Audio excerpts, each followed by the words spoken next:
Vamos lá, continuando aqui então. Nós estamos no inciso 6º, tá? Depois que falamos da oitiva do indiciado, então vamos trabalhar com o inciso 6º, que fala que a polícia judiciária, também a autoridade policial, deverá proceder a reconhecimento de pessoas e coisas e as acariações, tá? Vamos lá, reconhecimento de pessoas e coisas e acariações são coisas distintas. Reconhecimento de pessoas se faz muitas vezes através de vítimas, né, ou mesmo testemunhas de crimes que possam reconhecer alguém como o autor, ou várias pessoas, enfim, como o autor ou autores de determinados delitos, tá?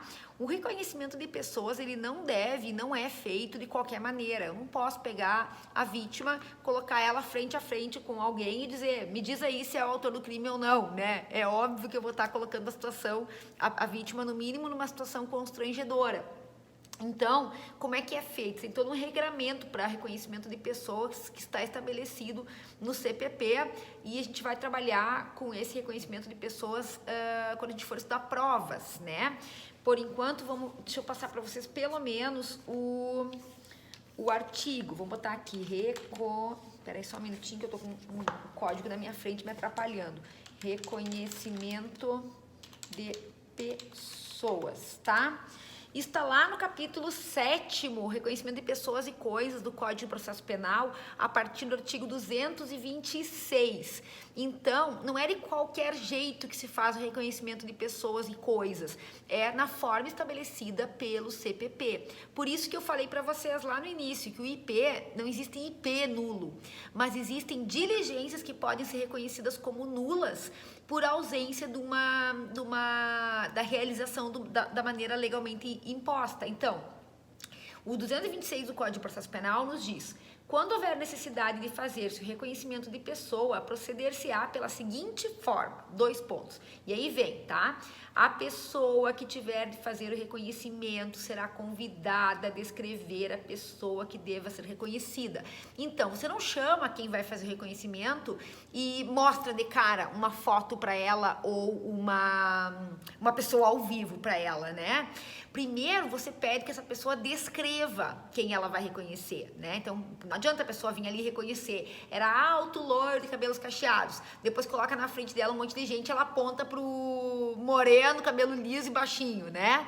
Então, não vai fazer sentido esse reconhecimento dessa pessoa, vai perder completamente a credibilidade, tá? Então, primeiro a pessoa descreve, vai dizer, olha, era assim, assim, assim, aparentava tantos anos, tinha cicatriz, tinha cabelo assado, vai descrever essa pessoa, tá? É a primeira coisa, então, no reconhecimento de pessoas, é isso. E coisas também serve, tá? Também vale para coisas.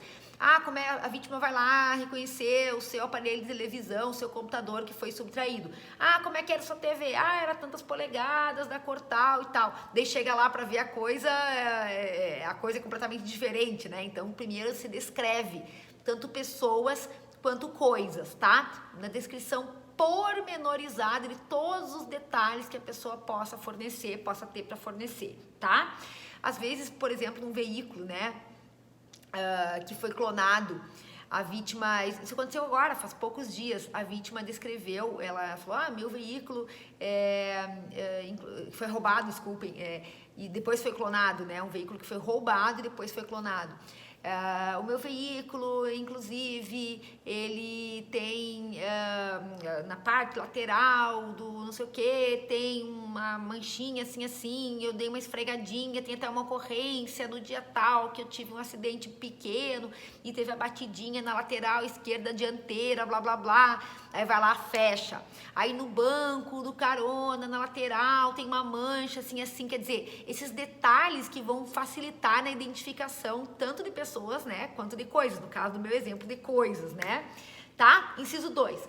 A pessoa cujo reconhecimento se pretender será colocada, se possível, ao lado de outras que com ela tiverem qualquer semelhança, convidando-se quem tiver de fazer o reconhecimento a apontá-la. Aí sim, como é que a gente faz? Coloca pelo menos 3 ou 4 ou 5 ou 6, quantas pessoas estiverem disponíveis, lado a lado, tá? Para que a vítima possa dentre essas pessoas com características semelhantes, apontar quem seria o autor ou a autora, né, do delito. Então, como é que se faz isso também? Se coloca a vítima na frente? Não, né? Se coloca geralmente essas pessoas que vão ser reconhecidas numa sala, se coloca a vítima que vai reconhecer, ou a testemunha, quem quer que seja que vai reconhecer do lado de fora, e aí se coloca, claro que não é que nem CSI, que nem os filmes americanos, que tem todo aquele espelhamento, todo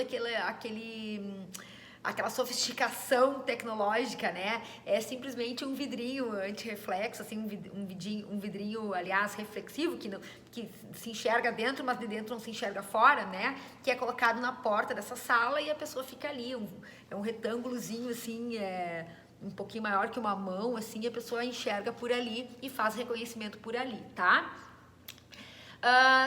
Mas sempre tem que ter várias pessoas com semelhanças, assim, para serem reconhecidas. Não dá para colocar a pessoa que é a que eu quero que a vítima reconheça, que eu quero, né? A pessoa que é o suspeito é japonês, e aí eu coloco essa pessoa e o resto do lado dela só alemães, né? Claro que a vítima vai apontar a única pessoa que ela tinha dito que era uma pessoa, né, dessa descendência oriental. Então não pode ser, também não vai ter validade nenhuma esse reconhecimento pessoal, tá? Inciso 3. Se houver razão para recear que a pessoa chamada para o reconhecimento por efeito de intimidação ou outra influência não diga a verdade em face da pessoa que deve ser reconhecida, a autoridade providenciará para que essa não veja aquela. Isso é regra, tá? Hoje em dia não se faz nenhum reconhecimento, nenhum procedimento é feito face to face, com a vítima cara a cara ou com a pessoa que vai reconhecer cara a cara, tá? Não é feito isso, digo para vocês, de forma bem segura, né? Esse inciso terceiro é observado em 100% dos casos para não haver nenhum tipo de argumentação posterior, tá? No sentido de que a vítima foi constrangida, ou foi coagida, ou foi intimidada e por isso não fez o reconhecimento, tá? Inciso 4. Do ato de reconhecimento lavrar-se-á auto pormenorizado, subscrito pela autoridade, pela pessoa chamada para proceder ao reconhecimento e por duas testemunhas presenciais. Isso é a parte burocrática, né? Tem que ser feito um auto de reconhecimento.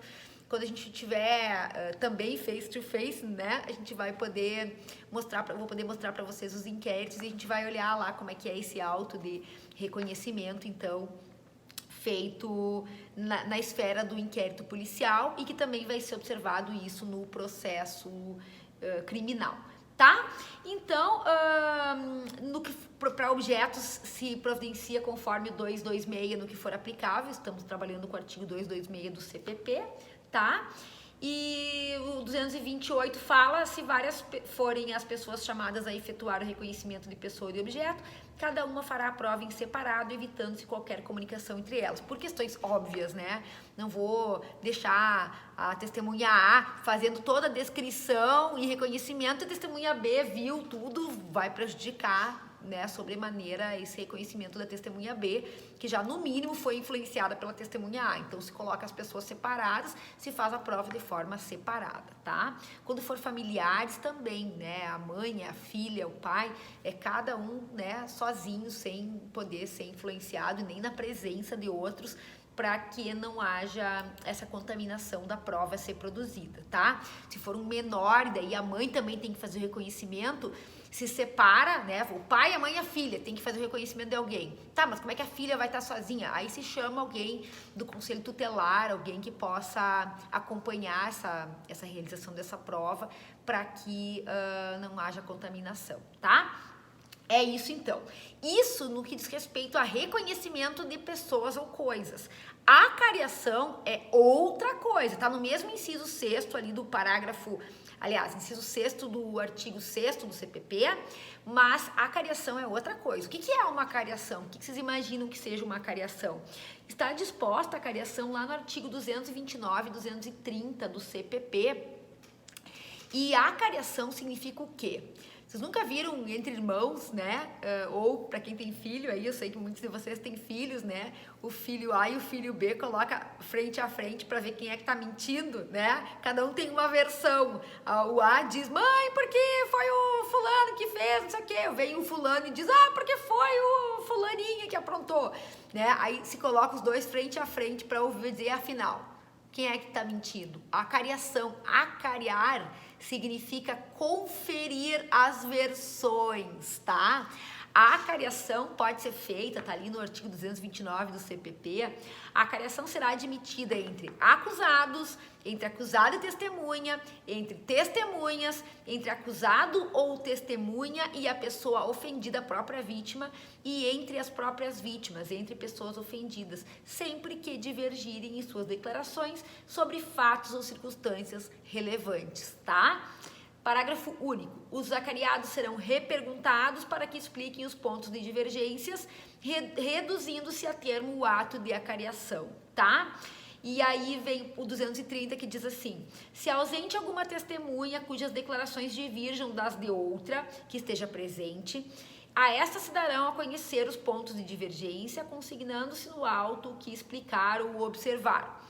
Se subsistir a discordância, expedir-se-á precatória à autoridade do lugar onde resida a testemunha ausente, transcrevendo-se as declarações desta e as da testemunha presente nos pontos em que divergirem, bem como o texto do referido auto, a fim de que se complete a diligência, ouvindo-se a testemunha ausente pela mesma forma estabelecida para a testemunha presente. Esta diligência só se realizará quando não importe demora prejudicial ao processo e o juiz a entenda conveniente. Por que eu tô lendo já dessa forma, tá? Porque o dispositivo é extenso, cheio de detalhes e, na verdade, pessoal, a acariação tem sido muito pouco utilizada. Estou falando de inquérito, mas isso também serve para processo. Por quê? Porque é evidente, né, que a parte que mente continua mentindo, né? A parte A vai lá e diz, foi assim, assim, assim. A parte B vai lá e diz, foi assim, assim, assim. Totalmente diferente da parte A. A parte C vai lá e diz, não, mas foi assim, assim, assim. Elas vão manter as suas declarações, né? E, então não faz muito sentido. A acariação não chega em lugar nenhum. E outra, se é entre acusados, né? O acusado tem direito a nada a declarar, ou ele tem direito até a mentir. Você sabe mentir, isso é um direito constitucional, a mentira. Então, a menos que ele impute essa mentira a alguém, daí não, né? Daí é denunciação caluniosa, vocês já sabem disso também. Então, as acariações, elas têm pouca utilidade no inquérito policial. Não adianta ficar chamando a parte que disse A, o acusado que disse A, o acusado que disse B, né? Dificilmente vai se lograr êxito com relação a acusados que eles mudem as versões, tá? Testemunhas e vítimas aí talvez sim, né? A vítima A talvez tenha dito A e a vítima B tenha dito B, e aí de repente coloca elas frente a frente e não, mas peraí, quem que se confundiu? Para esclarecer um ponto importante, às vezes pode ser útil sim. Ou entre testemunhas que não são indiciados, né? Então as testemunhas, mas era tardezinha, o outro não, mas era de dia, quer dizer, as testemunhas podem serem colocadas frente a frente para ver, afinal de contas, quem é que não está faltando, quem é que está faltando com a verdade. Sempre lembrando que testemunha que falta com a verdade é crime de falso testemunho. Inclusive, vítima pode responder por crime de falso testemunho.